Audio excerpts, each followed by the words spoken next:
Hello மக்களே, சிவராத்திரி புராணத்தில் நிறைய புராணங்கள் இருக்கு. அதில் நம்ம ஒரு புராணம் பார்க்கலாம். குருட்ருகன்னு ஒரு வேடன் இருந்தான்.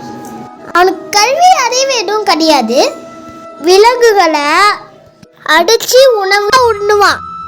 ஒரு நாள் அவங்க குடும்பம்லாம் சேர்ந்து சிவராத்திரி ரூமா மாமிஷெல்லாம் சமைச்சு சாப்பிடலாம் அப்படின்னு சொல்லுவாங்க. நிலங்களாக கொண்டுட்டு வான்னு அவங்க ஃபேமிலி அனுப்புவாங்களாம். ஆனால் காட்டுக்கு போனதும் ஒரு விலங்கு கூட கிடைக்காது. இரவு நேரமும் நெருங்கிடும்.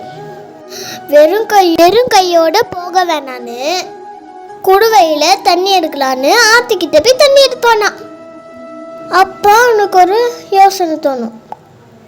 ஆற்று பக்கத்தில் நிறைய மிருகம் வர சான்ஸ் இருக்குன்னு அவன் அங்கேயே அந்த தண்ணி எடுத்துட்டு மரத்து மேலே ஒஞ்சிப்பானான். அப்போ அடிக்கையில் அவனுக்கு ஒரு சிவன் சிலை இருந்தது தெரியாது. அவன் ஏறின மரமும் வில்வ மரம்.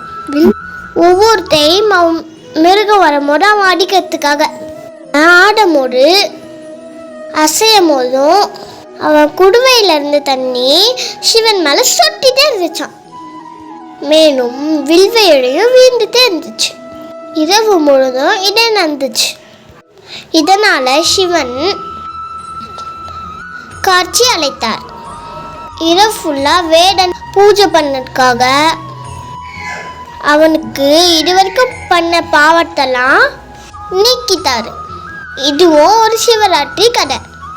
உங்களுக்கு பிடிச்சிருந்தா லைக் பண்ணுங்க, ஷேர் பண்ணுங்க, கமெண்ட் பண்ணுங்க. தேங்க்ஸ் ஃபார் வாட்சிங். மறக்காம சப்ஸ்கிரைப் பண்ணிடுங்க.